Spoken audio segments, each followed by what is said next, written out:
Hello, everyone, and welcome to the Santa Barbara International Film Festival's Mike's Field Trip to the Movies program.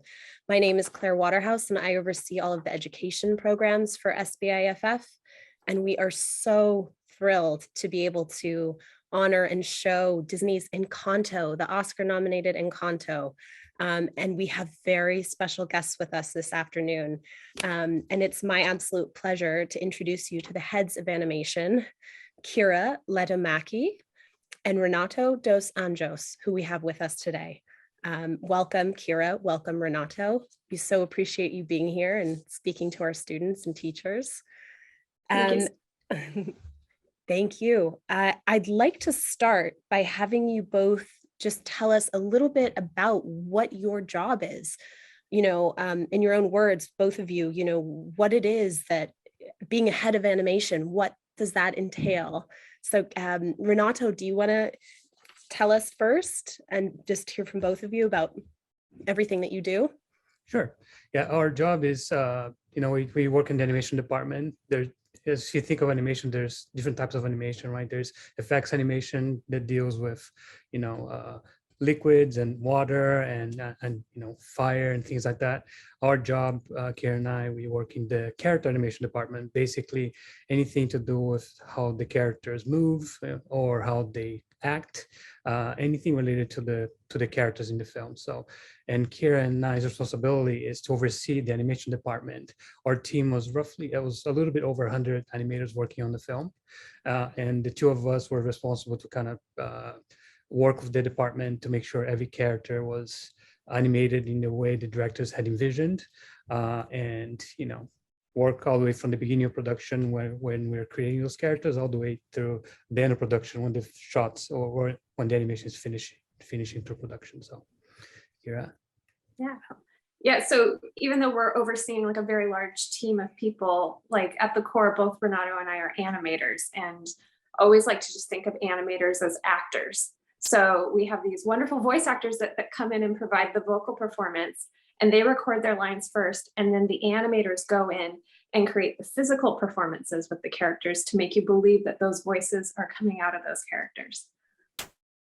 Wonderful. Thank you so much. What an incredible job. And Encanto is such a, visually stunning film, and the music, everything about it is just, incredible. So we can't wait to hear a little bit more about what it took to bring this film to life.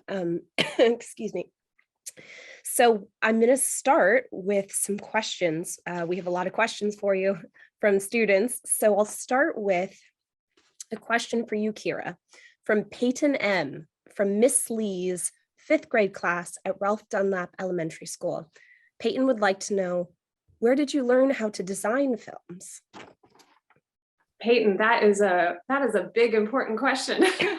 I am still learning. I think all of us collectively, we are still learning. And the great thing is that everybody on our team, we had, over 100 animators, but we also have 6 animation supervisors, and they each take care of certain characters. And so they're experts in those characters. And we all kind of bring our own special flavor to all of these characters and our expertise. So we're learning from each other. So animation is really a team sport. But, my love of animation and Disney specifically started at a very young age, watching Sleeping Beauty and The Little Mermaid and all of those films. And so then going through school, doing a bunch of art classes, but then I also studied computer science and general film studies. So just, taking all the classes that I could in school to kind of that, even if they seem sort of adjacent to filmmaking, they all really serve to help inform the things that I do today. Fantastic. Thank you, Kira. And Renato, we have a question from Miss Talkins' 5th grade class at Aliso Elementary School. They want to know, were pictures drawn first, or what exactly is the design process like from, those beginning early stages? Yeah, everything starts with an idea the directors present to the studio, right? So, and Encanto was just like that. Our directors, Byron Howard and Jared Bush, they envisioned this film that took place in South America, and and from that point on, Jared, he's a writer, so he wrote the script, and from the script, we start doing these drawings that represent that it's almost like a comic book of that's put together to represent to to show what the script is saying, and with those pictures, as when you see them, we start animating. We put them into layout form, which is like a film, like a computer generated form of a film before I start animating. But everything starts with story, with the directors kind of creating the film and the script, and then from that point on, we start drawing pictures, envisioning what the story could look like at the end of production, and it evolves like that, so it goes through the process from multiple different departments as well, from the directors, from the writers, from the storyboard artists, from the layout, and all the way through animation and lighting. So there's different groups that work on the film until it's all done and finished. Thank you. Wonderful. And Kira, Baron S., Ollie C., and Brixton S. from Miss Bossy's class at Mountain View School would like to ask, how long did it take to animate and make all of these edits throughout the making of Encanto? Well, I'm trying to remember, Renato, how long we were on the movie. I think we were on the movie 2 years, maybe a little more than 2.5 years. 2 years, yeah. Yeah. So for the animators, the whole film was animated in about, I don't know, maybe 9 months or so. Mm-hmm.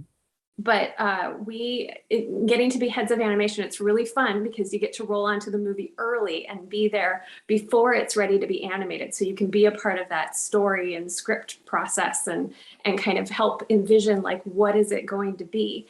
And so we were on longer, but the directors, they started right after Zootopia wrapped. And we finished Zootopia kind of in the fall of 2015. So they were on, so do that math. They were on the film for, a good part of, 5 to 7 years potentially. Wow. So, yeah. Wow. It's incredible. What a process, there's so much that goes into making a film. So that's going to be so interesting for our students to hear that it takes years and years to bring a story to life. So thank you. And Renato, Damien from Miss Lee's 5th grade class at Ralph Dunlap Elementary School would like to ask you, what was the hardest part of, the animation and the animating of the film and overseeing it? Was there, the most difficult aspect? It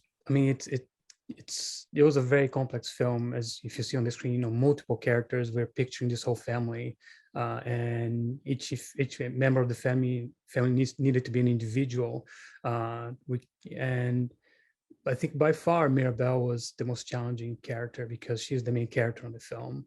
Even to animate, she has this personality where the way she interacts with each member of the family, it's slightly different. So when she's talking with her grandma, it's not the same way she talks with her sisters. So when you're animating that character, you kind of have to really make sure everything works for that moment specifically. And it's a constant thing that you have to be studying and figuring out how you're going to convey that idea when she's in this one specific moment of the film. So I think challenge-wise, I think Mirabelle was, for me, one of the most challenging characters I've ever worked with because of this multitude of complexity of her relationships with her family, as well as she has this beautiful dress and she has this amazing hair, and everything needed to be so perfect for her to be the character that we wanted. And it was just very challenging, but very rewarding. I think when I watched the movie, she's, like I said, for me, it was one of the most challenging characters I've ever worked with, but one of my favorites. Wonderful. Thank you. Mm-hmm.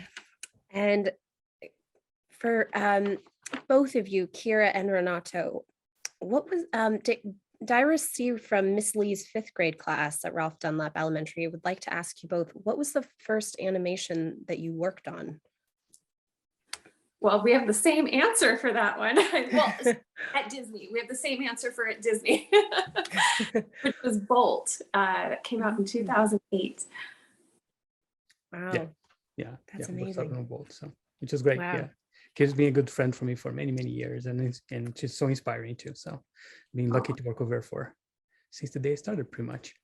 Ditto. He Wow. was my supervisor when I started, so Wow, he that's taught incredible. me very well. And we were very fortunate that Byron Howard, who's one of the directors on Encanto, he was one of the directors on Bolt as well. So, you know, over the years, it was really nice to, you know, we have this, you know, connection with people that we've worked with for so many years. And so it's getting to grow and learn together and work on all these different projects is really wonderful.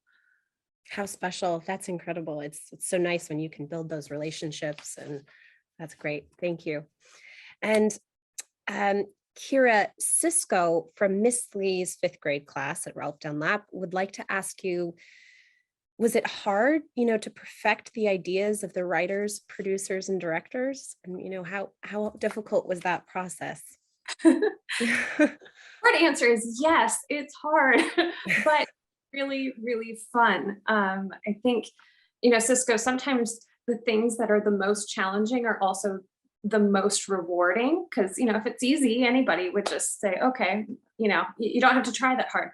So the directors they had a very, very specific vision for this film, and they wanted these characters to be very unique. So like, if you saw Mirabel do something, it wouldn't be the same thing that you would see Elsa doing, or you would see Ralph doing, or any of our other characters. It was, she would move in her own unique way. And so early on in the process, we had to do lots of exploratory animation tests, and we would show them to the directors, and they would very kindly say, that's not quite it. That's not quite it. And so we'd have to go back to the proverbial drawing board and try again. And it was through that process. Sometimes it's finding what it's not is helpful in figuring out what the right answer is for these particular characters. Right. Thank you. And that's so important for our students to learn that it might not happen on the first try, and it takes that time to explore. So thank you. And, you know, Renato, Darlie and Miss Gonzalez's 4th grade class at Aliso Elementary would like to ask, how did you make the movie so colorful? Oh, you know, that is, we have multiple departments working on the film, especially on the look of the film. And really, it starts with a lot of research. You know, we wanted the movie to be very culture specific. So the directors, you know, placed the story in Colombia, and which inspired a lot of us. And our art department, you know, they were very much looking into everything they could find from Colombia to inspire the looks of the film, the colors, and throughout the entire production, which for our visual development department team is actually quite long. They're working on the film from much earlier than animation, so they're probably working for about 3 years. And they not only find references, but they also work with consultants, you know, people they can call and ask about different flowers and different colors, and how is a building built, what kind of material they use for a certain building, what kind of material what kind of paint they use to paint a building. Everything is done with a lot of research and a lot of time, making sure everything is very in line with what they use to build the buildings in Colombia, or the flowers in Colombia, or anything like that. So it's just a huge collaboration between different groups. Yes. Yeah. Thank you. And Miss Jaime's 6th grade class at Tunnel Elementary School would like to ask Kira, how do you make the characters move? You know, how does that work? Technically?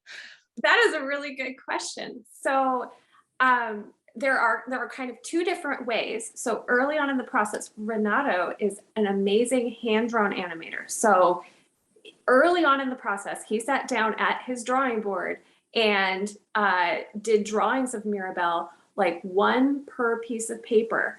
And then you take photographs of each of those pieces of paper, and you play them at 24 drawings per second. and it gives you the illusion that it's moving. And so Renato painstakingly did this amazing test of Mirabelle that was really the first time that the directors were like, oh, this is Mirabelle. And it really set the foundation for kind of everything that we were doing.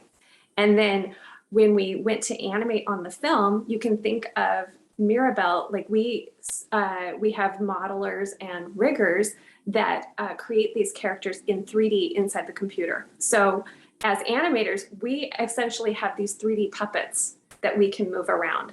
So we're like puppeteers inside the computer, and we're doing the same thing that Renato was doing with the drawings, of that we are making a different pose on every single frame that you see play at 24 frames per second really quickly. So it gives you that illusion that they're moving and hopefully living and breathing and real, just like you and me. Wow. Incredible. Thank you. Thank you.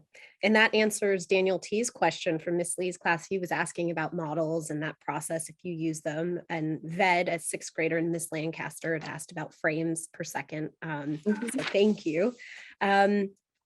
Giovanni B in Miss Lynn's sixth grade class at Robert Bruce Elementary would like to ask you, Renato, how do you animate the characters in the music scenes? And what's that process like? Yeah, well, animating, is already very complicated. When you're just dealing with the character performing, when you add these musical numbers, they're a whole different layer of complexity, because you have to have the characters dance, you have to have the characters sing, and you also have the characters act and move the story along. So one of the things that we were very fortunate to have in this film is that we worked with choreographers. They were helping choreograph the movements of the characters. They're actors and dancers and actors. They were just kind of giving us all this beautiful orchestrated kind of video reference that we could use as a starting point for our shots to animate our characters. So we were partnering with them, and as well as with our team of animators and our directors, to kind of see how these characters would move through the sequences of in the film. So it is also very important to kind of see the actual what the actual voice talent is doing, when they're singing. We have video reference for that as well, so we can look at, for instance, if when Mirabelle is singing, we have video of the moment that was recorded with Stephanie Beatrice singing, and we can see when she was taking a breath, and when she was what kind of mouth shape she was making when she was singing a certain lyric, and we were able to use all that into our animation. So but that's how we do it. Wow, that's fantastic. Thank you. Let's see. And Liana C from Miss Lee's fifth grade class at Ralph Dunlap Elementary wants to ask you both, how hard was it to find the right animation and to just, work on this process and the style? Did you? It was really tricky. I don't know, Renato, if you agree, that Mirabelle was probably the trickiest, but like with Luisa, we drew on a lot of inspiration from like Olympian, really athletic, strong women athletes, because it was like Luisa had to carry the strength of the whole family on her shoulders. So all of her poses are really athletic, very grounded and strong. Like, she's not going to be tipped over easily, so we have to make sure that her balance is just right. And like with Isabella, she's the most perfect golden child, and so all of her poses are sort of effortless, even though you find out behind the scenes she really puts a lot of effort into everything. So everything is very graceful, and all of the lines that you see running through her poses are very elegant. But with Mirabelle, she had to be really capable and yet not a superhero, and sort of imperfect, but not like she was stumbling over herself all the time or just clumsy for the sake of being clumsy. And so it was really kind of tricky to figure out, like, okay, well, what is Mirabelle? How does she move? What is her personality? How is she? And one of the things that was sort of an eye-opener was that Mirabelle, she has so many different family members, and her relationship with each of those family members is really different.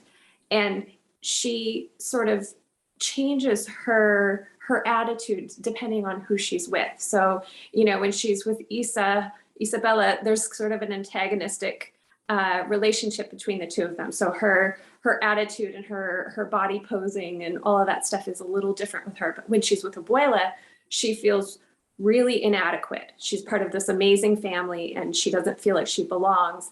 And so you will see her get more shy, more quiet, less confident. She's going to mess up more in front of Abuela because she knows that she's watching all the time. Right. Yeah. Thank you.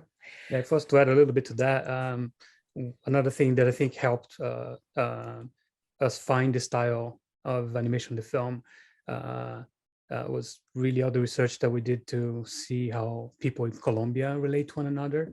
We wanted the movie to be very much culturally specific. And I think one of the biggest things that we learned, I'm also from South America, and I think we had a similar kind of culture, and I was able to, I knew there was something there that we wanted to kind of draw from Colombia.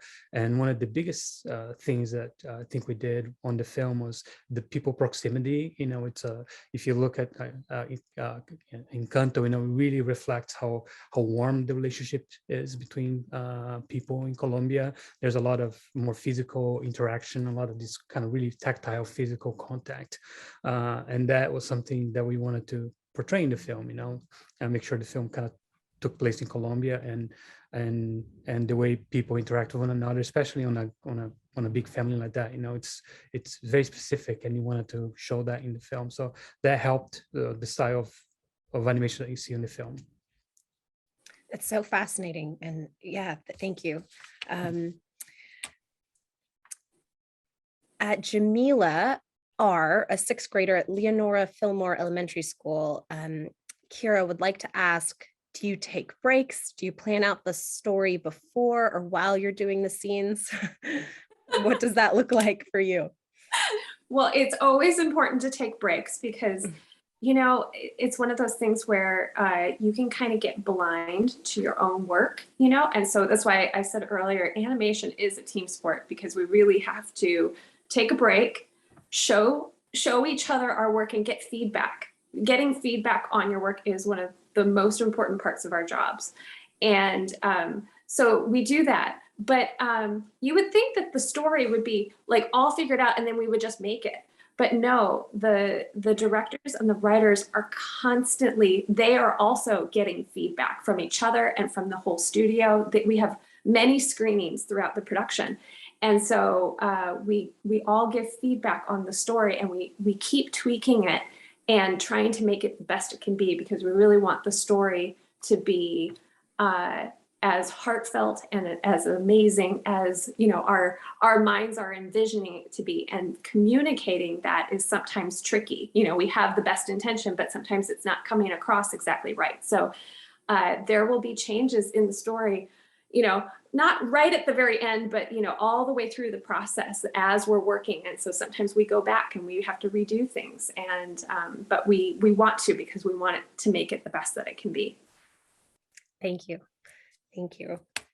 And Prince, a sixth grader in Miss Lancaster's class at Elwood School, asks, were there any design flaws or things that were different that had originally been planned that made it into the film? Any character changes or designs that you didn't think would be, added in, but ended up changing and going into the film later on? I'm trying to remember. I think at one point, the story is shifting. So some characters had bigger roles and then they changed to smaller roles and then they become bigger roles at one point. I think one thing that fluctuated a little bit was how much time we spend with each individual people in the family.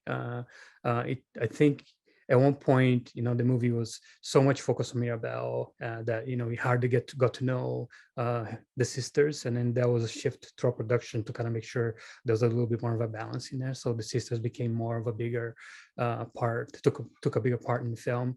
And I think, like Kira was saying about the story process, it's constantly evolving, constantly changing. So the movie turns out to be as incredible as we can all make it. And throughout the process, sometimes a character kind of takes, different priorities or roles in the film. But Mirabel and Mirabel and Abuelo were always the two kind of main driving forces in the film. But the extended family kind of fluctuated a little bit as far as how much screen time they had. Thank you. Mhm. And both of you, and Kira, we'll start with you. What was your favorite part about working on Encanto, and one of the favorite aspects of what you do, of your job? Kind of a two-part question.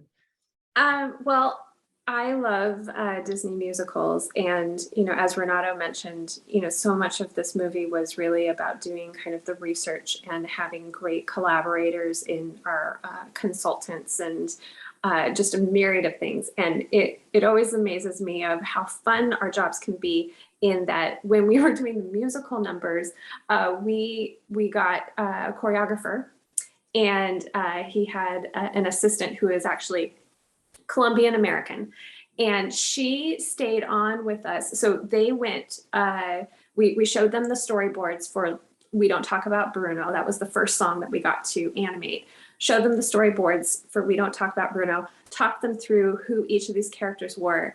They went to a dance studio, and Jamal Sims was the choreographer, and Kai Martinez was our dance consultant. And they performed, they dreamed up what the choreography would be. And Kai was very specific in bringing nods to traditional Colombian dances and making sure that everything was culturally authentic in the piece. And so then they would film it. And we had one of our supervisors, Michael Woodside, go to the dance studio, and he would film their feet. He would film it from all these different angles so that we could bring it back to the animators and that we could dissect every movement. And the thing that was really fun was that Kai would come on and we would show her our work in progress animation, and she would give us feedback just like we were her dancers. Most animators are not good dancers, but we were making the characters move just like in real life dancers are making their bodies move. And so we found out that animators and dancers are kind of the same thing. We talk the same language. And sometimes she would speak to us in sound effects, which is sometimes the only way that we know how to communicate. So, if you want to get a feeling of emotion, sometimes it's like, ba-da-ba, and that's the only way you can describe it. And so she would give us a note like that. And we were laughing because we're like, we do the same thing behind the scenes. And it's especially useful over Zoom because, you can't point quite as easily at each other's work. So that was one of the most fun moments on this film. Wow, what an experience. That's incredible. I can only, and Renato, what about you? For you, did you have a highlight of the experience? I'm sure it was all incredible. Yeah, one of the, there was Kira's mentioned for me hits home as well. I loved working with that team. Kai was so present and so giving throughout the whole process, and she was so inspiring and such a good friend to get to know throughout this whole process. If I'm gonna point out another thing that I really loved about the project, for me, started even before I joined I got hired to do the job with Kira. The directors, I think they were getting ready for a presentation, and I got lucky and they called me if I could sit there so they could practice. And though I haven't really heard much about the film at all, and I saw in the walls like this beautiful artwork about all these different people and their different makeup and the different ethnicities. And coming from South America, for me, that was just like, oh my God, I can't believe we're making this. It felt so inspiring. And, obviously that led into me applying to work on the project, and I got lucky to get hired to work with Kira on this. And all the way throughout, just kind of seeing how much effort and how much time everyone put into portraying the characters in their vibrant colors and their vibrant cultures. For me, it was just such a joy to kind of participate on that. I feel very fortunate. It was the first time I actually worked on a movie that if really felt that I could look on the screen, kind of see a lot of people that I knew growing up. And I just, feel really fortunate to be part of that process. So. Well, thank you. And we're so fortunate to get to share this film with our students and to get to speak with you both. And it's such a beautiful and special film. So I have one more question for you both. Do you have any advice for any of our students who are thinking that they'd like to, pursue film or go into animation, like yourselves? Kira, do you want to start with you, Kira? Go first, Kira. Yeah. Well, a couple of things is something that was really key for me was, with the internet, it makes sort of finding people that are working in the field or in the job that you think you might want to do easier to kind of contact and track down. If you can find somebody that does something that you think you might want to do, see if you can connect with them, and having them mentor you or give you feedback on work that you're doing, that is really, really key. And sort of, because they can tell you how to get from where you're at to where they got, or they can tell you their journey.